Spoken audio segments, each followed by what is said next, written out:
Hello friends. कैसे हो आप सब लोग। आई होप आपने पहला लेक्चर देख लिया होगा स्ट्रेस ऑफ मैटर का।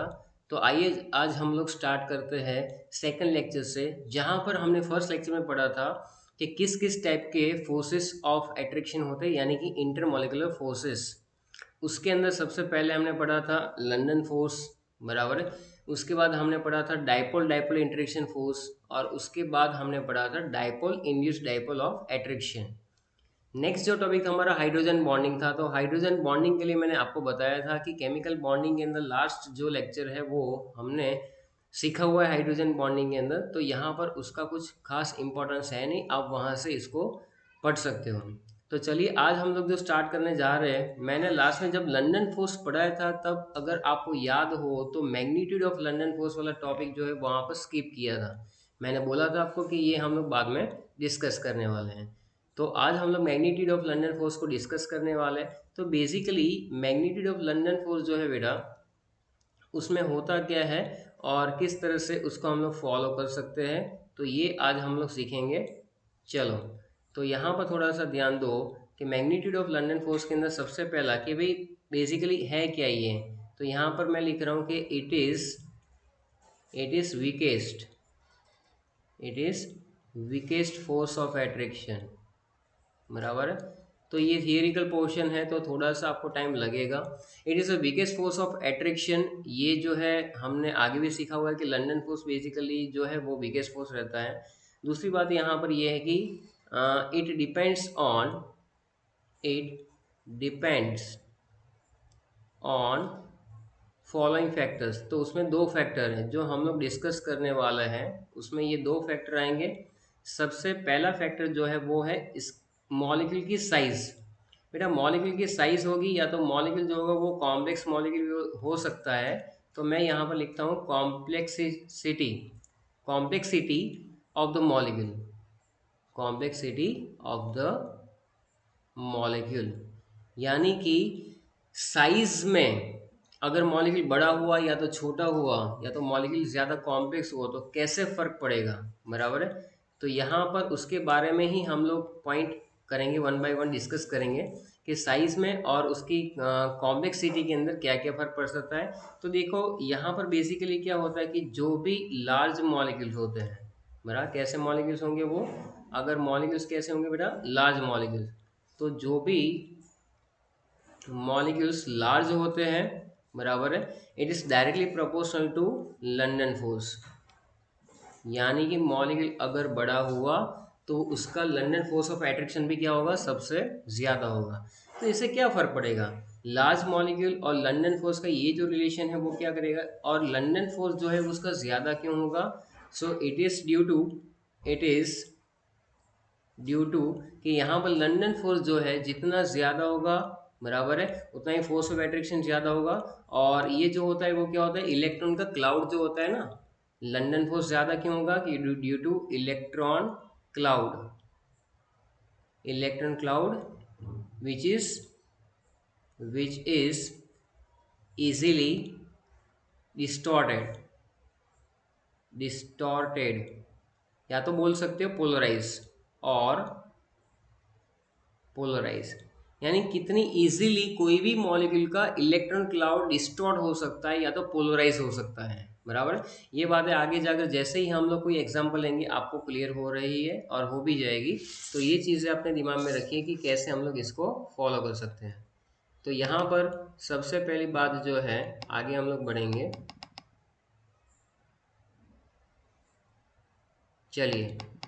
तो वापस जो है हम लोग आगे बढ़ने वाले हैं कि भाई किस तरह से ये बात काम करती है। तो जितना लार्ज मॉलिक्यूल होगा उतना ही लंदन फोर्स ज्यादा होगा due to electron cloud which is easily distorted और easily it will be polarise, बराबर।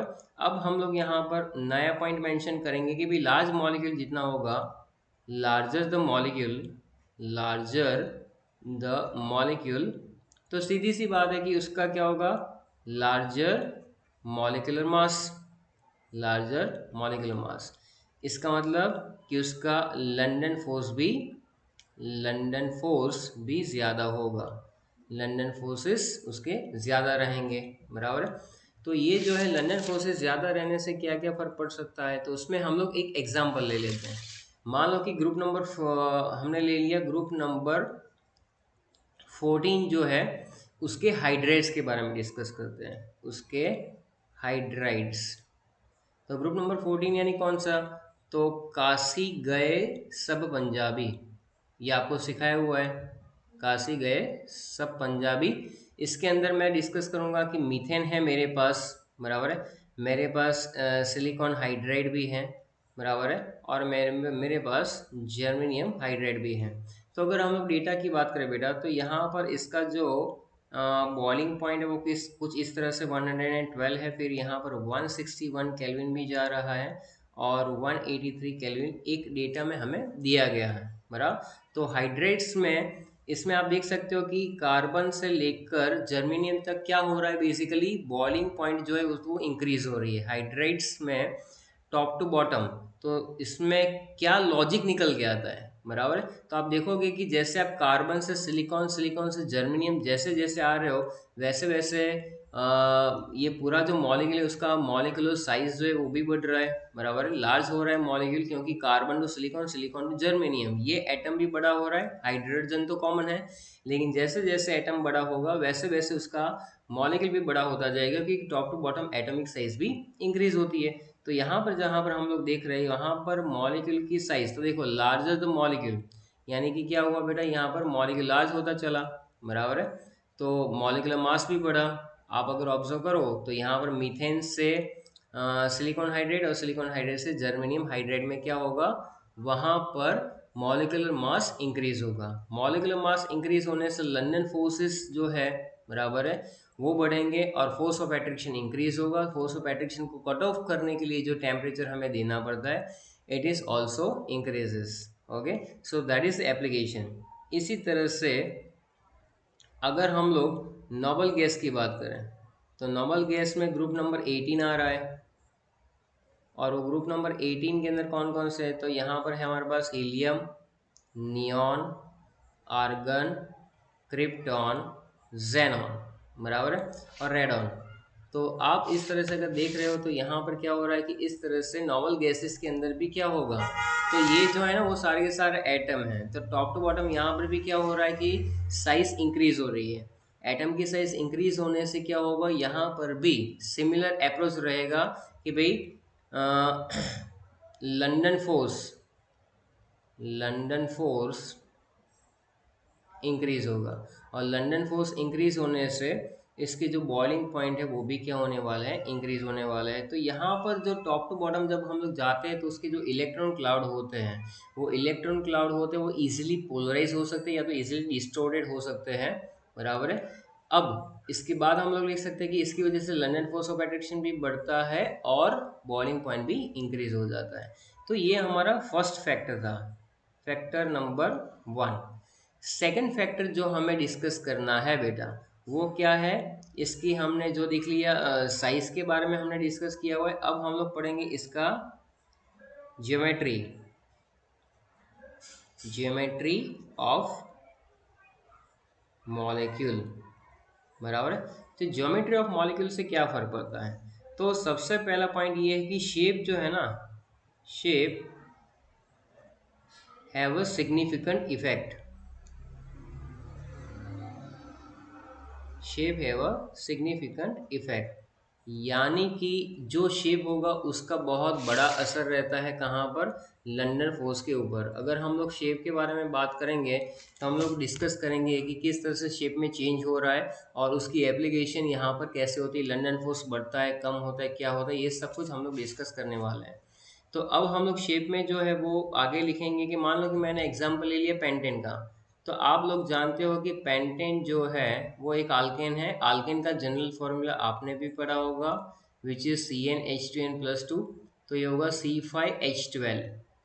अब देखो मैं जो ले रहा हूँ एक है वो नॉर्मल पेंटेन है, जैसे कि CH3 CH2 CH2 CH2 CH3, तो इसको क्या कहते हैं, नॉर्मल पेंटेन, बराबर है। और मैं दूसरा जो ले रहा हूँ CH3 कार्बन, यहाँ पर हो गया CH3, ये CH3, तो ये मैंने सेकंड एग्जांपल लिया। तो पहला जो है बेटा वो क्या है, एन पेंटेन है,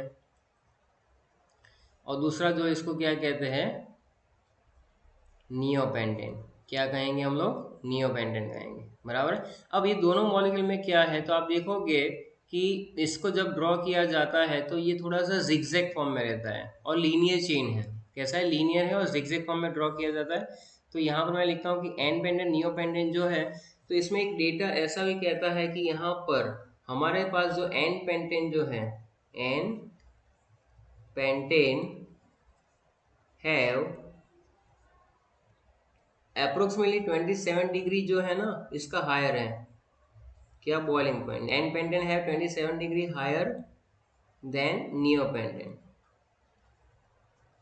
बराबर है। तो एन पेंटेन का बेटा यहाँ पर जो बॉइलिंग पॉइंट है, बराबर है, वो बेसिकली क्या है, इतना ज़्यादा रहता है किससे? नियोपेंटेन से।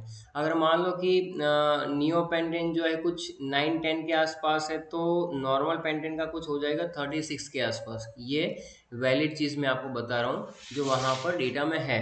तो इसका रीज़न क्या है? What is the reason behind that कि n pentane have a 27 degree higher boiling point, higher boiling point than neopentane, बराबर है। तो बेसिकली क्या होता है कि एन पेंटेन के अंदर अगर मैं फॉर्म ड्रॉ करूँ तो CH3, फिर CH2, CH2, CH2 और CH3। यानी आपने देखा कि इसके जो मॉलिक्यूल है ना बेटा, वो थोड़े से ऐसे केले जैसे हैं, बराबर, केले जैसे है, थोड़े से टेढ़े मेढ़े हैं और ये जिगजैग फॉर्म में है, बराबर है। ऐसा अगर दूसरा मॉलिक्यूल ड्रॉ करूँ तो भी ये कुछ ऐसा बन के निकल के आएगा आपके सामने। ये रहा ऐसा जिगजैग फॉर्म, बराबर। और दूसरा जो है ये मैं ड्रॉ कर रहा हूँ कौन सा? नियोपेंटेन। तो नियोपेंटेन में अगर हमने देखा तो ये स्पेरिकल शेप बन रहा है। नियोपेंटेन में ये मैंने बॉन्ड लाइन स्ट्रक्चर ड्रॉ किया हुआ है, बराबर, जो आप ऑर्गेनिक में आगे सीखोगे कि CH3 होता है कार्बन, और यहाँ पर सब जगह पर ये CH3 है, बराबर। इसका मतलब कि इसका जो सैंपल होगा उसके अंदर इसका जो शेप होगा वो कैसा होगा? स्पेरिकल। ऊपर वाला शेप कैसा है? जिगजैग। और ये जो है वो कैसा है? स्पेरिकल शेप है, बराबर, स्पेरिकल। तो आप देखोगे कि यहाँ पर इसके जो इंटरेक्शन के चांसेस है वो काफ़ी ज़्यादा हैं, बराबर है। इसमें क्या है, इंटरेक्शन के चांसेस काफ़ी ज़्यादा हो जाते हैं। एन पेंटेन की मॉलिक्यूल्स होते हैं ना, they have more interaction sites, बराबर है। और यहाँ पर स्पेरिकल शेप होने की वजह से इसका जो इंटरेक्शन है वो उसकी कंपेरिजन में उतना है नहीं।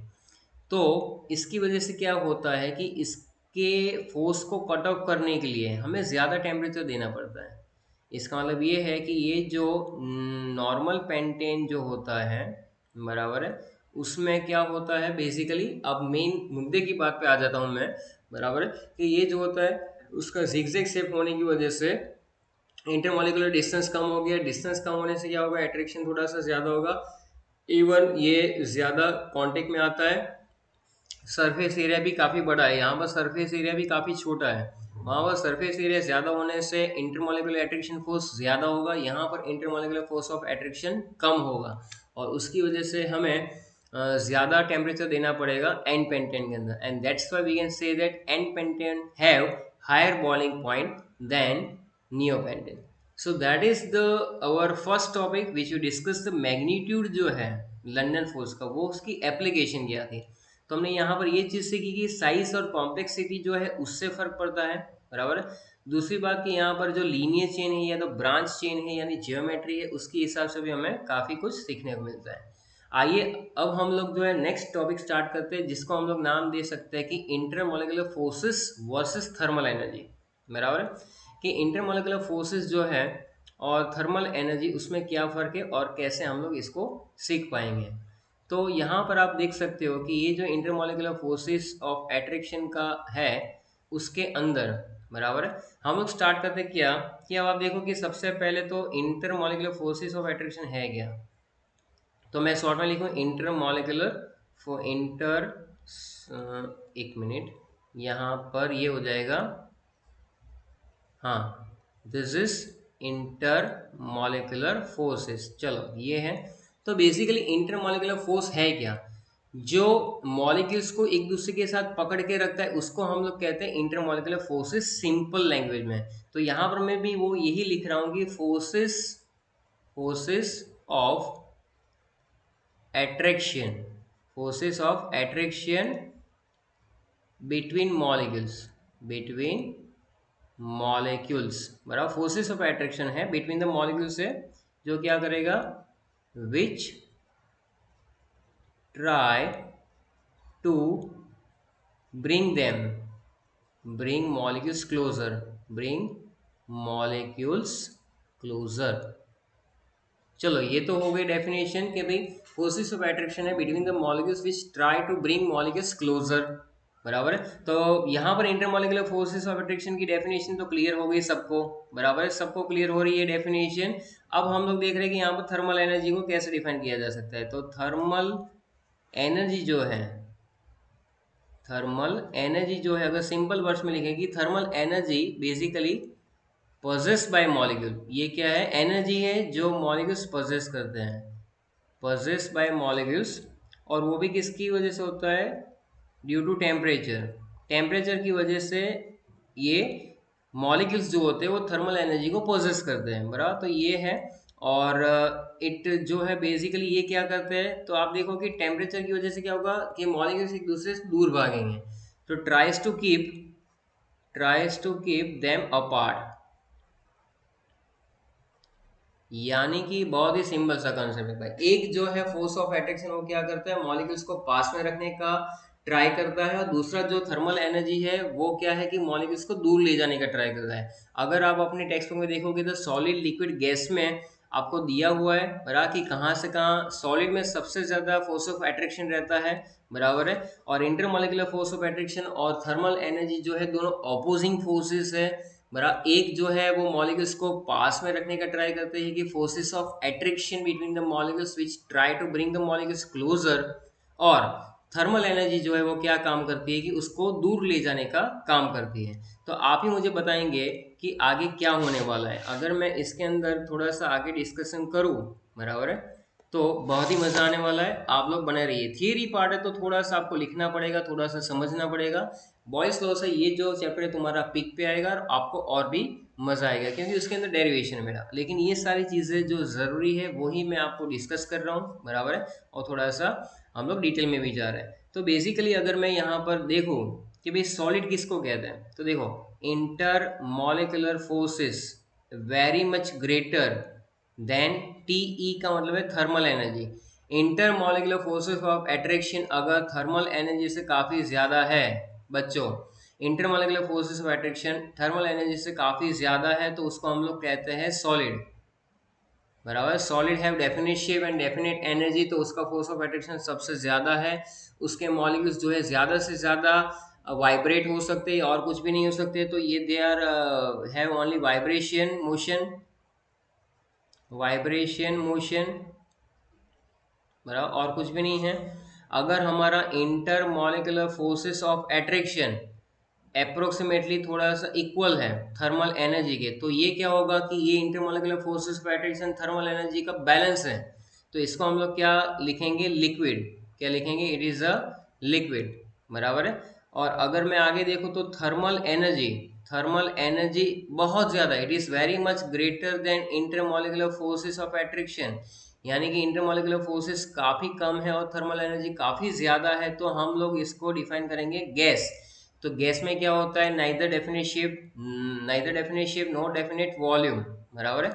ये गैस का डेफिनेशन, तो गैस के मॉलिक्यूल्स के अंदर तो थर्मल एनर्जी काफी ज्यादा होती है, तो ये रैंडम मोशन होता है, रैंडम मोशन, बराबर, रैंडम मोशन में घूमते रहता है, ये रैंडमली घूमते रहते हैं गैसेस मॉलिक्यूल्स जो है, उसके मॉलिक्यूल्स रैंडमली मूव करते हैं, कोई भी डायरेक्शन में जाएंगे वो, बराबर, उसका कोई फिक्स नहीं रहता है।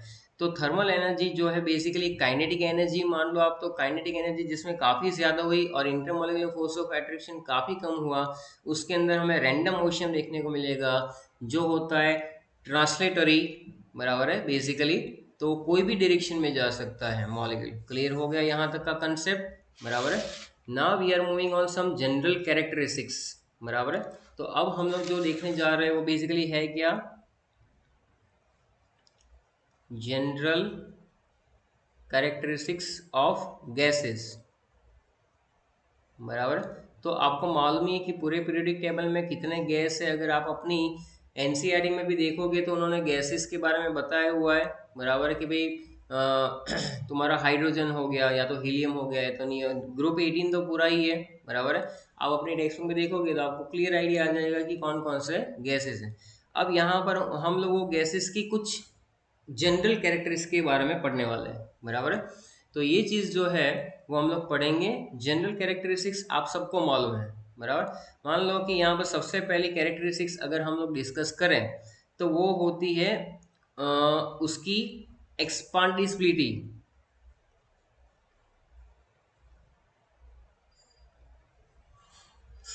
बराबर। एक्सपांसिबिलिटी का मतलब ये होता है कि वो जो है ना वो एक दूसरे के अंदर वो जो होता है वो एक तो एक्सपांड एक्सपांड हो सकता है गैस, बराबर है। तो यहाँ पर आप ब्रैकेट में एक छोटा सा वर्ड लिख सकते हो कि एक्सपांडिबिलिटी का मतलब क्या होता है कि भाई जैसे कि मान लो कि परफ्यूम की बात कर दूं मैं, परफ्यूम्स, बराबर है। तो परफ्यूम्स कैसे होते हैं, तो कहीं पर भी किसी ने भी मान लो कि आप मैरिज में चले गए, यहाँ पर तो अभी कोरोना चल रहा है तो मैरिज में तो कोई जा नहीं सकता है, बरा ऑनलाइन जो है वो मैरिज सारे हो रहे हैं। लेकिन जब कभी भी आप मैरिज में जाते हो तो कोई भी अच्छा परफ्यूम लगा कर आता है तो आपको तुरंत पता चल जाता है कि हाँ इसने अच्छा परफ्यूम लगाया हुआ है। दूर से भी आता है, अगर स्ट्रॉन्ग उसका फ्लेवर है तो आपको तुरंत पता चलेगा। तो परफ्यूम जो है वो एक्सपांडिबिलिटी का मतलब कि वो एक्सपांड हो सकता है, कोई भी डायरेक्शन में वो एक्सपांड हो सकता है। तो that is the first general characteristics of the gases. Second अगर मैं यहाँ पर मेंशन करूँ तो दैट इज कंप्रेसिबिलिटी, कंप्रेसिबिलिटी बहुत ही सिंपल है। कंप्रेसिबिलिटी का मतलब क्या है कि आप देख लो कि जैसे आपने सीएनजी देखा, कंप्रेस नेचुरल गैस, तो कोई भी गैस जो है बहुत ही इजीली कंप्रेसेबल है, वो कंप्रेस हो सकती है, बराबर है। यानी कि वो जो है उसका हम लोग वॉल्यूम जो है बेटा वो डिक्रीज भी कर सकते हैं और उसका वॉल्यूम हम लोग इंक्रीज भी कर सकते हैं। तो कंप्रेसिबिलिटी का मतलब ये रहता है। दूसरा एक है डिफ्यूजन, बराबर। डिफ्यूजन उसकी कैरेक्टरिस्टिक्स है। डिफ्यूजन का मतलब ये रहता है कि भाई गैस इंटरमिक्स, बराबर है, completely, gas intermix completely in air, बराबर। एयर के अंदर गैस जो है वो कोई भी प्रोपोर्शन में मिक्स हो जाएगा, बराबर है। यानी कि कहीं पर आपने एक इंसेंस स्टिक जलाकर डाल दी या तो दो डाल दी, कोई भी कॉर्नर में डाल दी, एक यहाँ पर एक वहां पर, तो वो धीरे धीरे डिफ्यूज होगा, बराबर।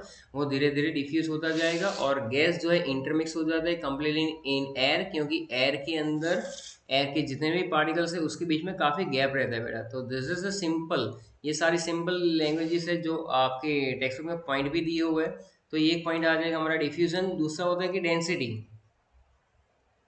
तो अगर आप देखोगे तो डेंसिटी के मामले में क्या है कि लो डेंसिटी रहती है, इसकी काफ़ी कम रहती है। तो लो डेंसिटी जो है वो रहेगी, गैसेस मॉलिक्यूल्स जो ज़्यादा भारी तो होते नहीं है, बराबर है। तो लो डेंसिटी एक पॉइंट रहेगा, कंप्रेसिबिलिटी रहेगा, डिफ्यूजन वाला पॉइंट है, बराबर है। इस तरह से आप देख रहे हो। अब हम लोग डिस्कस करने जा रहे हैं कि भाई कौन कौन से एक और रहता है प्रेशर, बरा प्रेशर। तो गैस एग्जर्ट करता है प्रेशर। मान लो कि अगर एग्जांपल दूं तो प्रेशर कुकर के अंदर जब कभी भी हम लोग खाना पकाते हैं तो हम लोग पानी डालते हैं और उसके बाद हम लोग क्या करते हैं, उसको गर्म करते हैं। गर्म करते हैं तो उसके अंदर स्टीम आती है और स्टीम की वजह से वो जो मॉलिक्यूल्स होंगे स्टीम के वो प्रेशर कुकर की वॉल पे जाएंगे और टकराएंगे और वापस आएंगे। तो उसकी वजह से क्या होगा कि they exert some pressure on the walls of the container. तो गैस जो है उसके अंदर प्रेशर एक इंपॉर्टेंट टर्म है जो आपको आनी चाहिए। अब मेन जो है बेटा वो क्या है, नेक्स्ट हमारा टॉपिक है जिसको हम लोग कह सकते हैं कि पैरामीटर्स, बराबर है। तो parameters of gases, parameters of gases, तो थोड़ा सा हम लोग यहाँ पर आइडिया ले लेते हैं एक दो का, बाद में हम लोग नेक्स्ट लेक्चर में करेंगे कि पैरामीटर्स जो होते हैं, पैरामीटर्स ऑफ गैसेस, बराबर। तो जनरली जब कभी भी हम लोग गैस के बारे में पढ़ेंगे तो कौन कौन से पैरामीटर आएंगे। तो आप देखो, मान लो कि ये बॉटल है। अब बॉटल के अंदर अगर ये बॉटल खुली हुई रहेगी तो उसके अंदर मोल का कोई मतलब नहीं रहेगा। इसके अंदर गैसेस मोल जो है वो इंक्रीज भी हो सकते हैं, डिक्रीज भी हो सकते हैं। तो पहली बात मोल, बराबर है, कितने मोल है। तो पैरामीटर्स में हम लोग किस किस का डिस्कशन करने वाला है। एक है मोल, बराबर, मोल ऑफ गैस, बराबर है, जो क्लोज वेसल में फिक्स रहता है, ना इंक्रीज ना डिक्रीज। बाकी क्लोज ओपन वेसल है तो हो सकता है। दूसरा यहाँ पर हम लोग डिस्कस करने वाले वो है वॉल्यूम, बराबर है। फिर आएगा प्रेशर, बराबर है। फिर आएगा टेम्परेचर। तो ये सारे पॉइंट हमें डिस्कस करने हैं कि वॉल्यूम है, बराबर मोल है, प्रेशर है, टेम्परेचर है, ये सारे इंपॉर्टेंट पैरामीटर्स हैं। ये सारे बहुत ही इंपॉर्टेंट पैरामीटर्स है किसके अंदर, गैसेस के अंदर, बराबर। तो अब आप देखो कि अगर मैं मोल की बात कर लूँ सबसे पहले कि भाई moles of gases, moles of gas. तो आपको मालूम है मोल्स कैसे निकालते हैं। तो मोल बेसिकली क्या होता है, given mass upon molar mass, given mass upon molar mass, बराबर है। अगर हमें क्लोज वेसल में निकालना है, मान लो कि आपके पास कोई भी एक ऐसी बॉटल है, बराबर है, जिसके अंदर हमने गैस भरा हुआ है। तो क्या करेंगे, सबसे पहले पहले तो ये ढक्कन इसका बंद होता है। पहले एक काम कर लेते हैं कि खाली बॉटल का वेट कर लेते हैं, बराबर है, और उसके बाद गैस भर के भी वेट कर लेंगे। तो बट ऑब्वियस है कि with gas and without gas इसके अंदर जो डिफरेंस आएगा वही हम लोग क्या मान लेंगे कि मोल्स ऑफ द गैस है। समझ में आई बात। First of all bottle containing gas, बराबर है, वेट इट, इसका वेट कर लिया आपने। फिर क्या किया, उसको ओपन कर दी थोड़ी देर के लिए और बॉटल को खाली करके फिर हमने उसका वेट किया और जो डिफरेंस निकल के आता है that is the mole of the gas, बराबर। नेक्स्ट पॉइंट जो हमारे पास निकल के आता है वो है वॉल्यूम। अगर हमें वॉल्यूम ऑफ द गैस निकालना है, वॉल्यूम ऑफ गैस, तो ये छोटी छोटी बातें लेकिन बहुत ही इंपॉर्टेंट है। वॉल्यूम ऑफ द गैस के अंदर अगर मैं यहाँ पर कंटेनर लेता हूँ, बराबर, वॉल्यूम ऑफ द गैस में मैंने मान लो कि कंटेनर ले लिया कि एक क्यूब बना रहा हूँ मैं, विच इज़ बेसिकली ओके। चलो तो यहाँ पर वॉल्यूम की बात चल रही है तो ये हमारा हो जाएगा एक क्यूब, जिसको मैं अभी बंद भी कर दूंगा और उसके बाद हम लोग लिखेंगे कि क्या होता है वॉल्यूम सही में।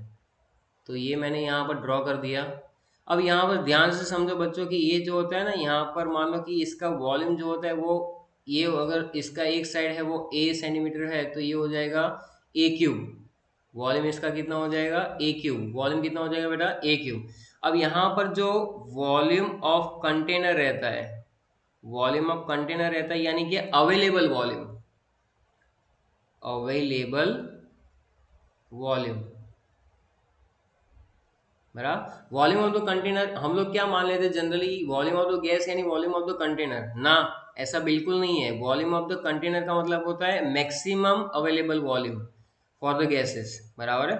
एक वॉल्यूम रहता है कि फ्री वॉल्यूम, जिसको क्या कहते हैं, फ्री वॉल्यूम। तो फ्री वॉल्यूम का मतलब क्या होता है कि in which volume in which gas molecules, volume in which gas molecules allow to move, बराबर है। फ्री वॉल्यूम का मतलब ये रहता है कि इतना वॉल्यूम जिसमें गैसेस वॉल्यूम, गैसेस मॉलिक्यूल्स जो है वो अलाउ होते हैं फ्रीली मूव करने के लिए, उसको हम लोग फ्री वॉल्यूम कहते हैं, बराबर है।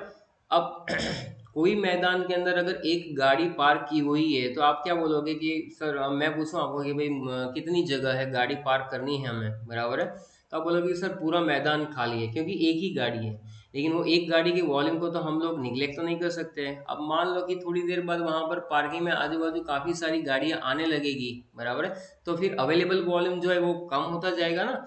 तो वो चीज होती है कि एक होता है उसका मैक्सिमम अवेलेबल वॉल्यूम और दूसरा होता है फ्री वॉल्यूम, यानी कि volume in which gases molecules allow to move. तो इसका ये भी मतलब निकल के आता है कि जहां पर वॉल्यूम ऑफ द कंटेनर और फ्री वॉल्यूम इक्वल होता है वो कहलाता है वॉल्यूम ऑफ आइडियल गैस। इसके बारे में हम लोग आगे और डिस्कस करेंगे डिटेल में, जब हम लोग पीवी इक्वल टू एनआरटी को डिस्कस करेंगे, आइडियल गैस इक्वेशन। और उसके बाद हम लोग आगे पढ़ेंगे जिसमें हम लोग रियल गैसेस के वॉल्यूम के बारे में भी पढ़ेंगे, बराबर है। यहाँ तक है। अब दूसरी बात की वॉल्यूम की मेजरमेंट की बात जहाँ पर भी आ जाती है, बराबर, तो वॉल्यूम जो होता है, वॉल्यूम, उसमें कौन कौन से यूनिट हम लोग ले लेते थे। तो देखो 1 मीटर क्यूब, बराबर है, 10⁻³ लीटर लिख सकते हैं हम लोग। 10⁻³ लीटर का मतलब हो जाएगा 10⁻³ डेसीमीटर क्यूब, बराबर। इज इक्वल टू मैं लिख सकता हूँ 10⁻6 ml, और इज इक्वल टू मैं ये भी लिख सकता हूँ 10⁻6 सेंटीमीटर क्यूब।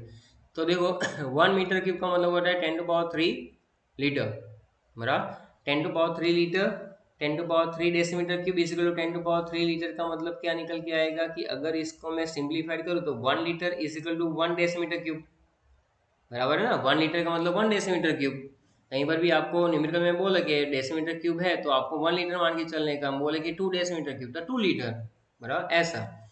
और इसी तरह से एक ml जो हो जाएगा वो हो जाएगा 1 सेंटीमीटर क्यूब, बराबर। एक ml कितना हो जाएगा, 1 सेंटीमीटर क्यूब।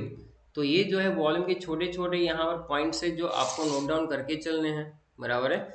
उसके हिसाब से ही आप लोग वॉल्यूम को आइडेंटिफाई कर पाओगे, बराबर है। तो ये जो कंटेंट है यहाँ पर ये रहता है। फिर टेम्परेचर के बारे में ज़्यादा तो होता नहीं है, लेकिन इतना हमें मालूम है जो फर्स्ट चैप्टर में भी आपने पढ़ा होगा कि भाई केल्विन टेम्परेचर अगर आपको ढूंढना है तो डिग्री सेल्सियस यानी कि रूम टेम्परेचर के अंदर अगर आप 273.15 अगर ऐड कर देते हो तो आपको क्या मिल जाता है, केल्विन। क्या मिल जाता है, केल्विन, बराबर है। तो ये चीज़ बहुत ही इंपॉर्टेंट है, ये छोटे छोटे पॉइंट्स है। हमने वॉल्यूम के बारे में डिस्कस किया, हमने टेम्परेचर के बारे में डिस्कस किया, मोल्स के बारे में डिस्कस किया। अब हम लोग जो है बेटा प्रेशर के बारे में भी डिस्कस करने वाले हैं। प्रेशर को डिस्कस करने के बाद सीधा हम लोग पहुंचेंगे किसके अंदर, so we are moving on Boyle's law, बराबर है।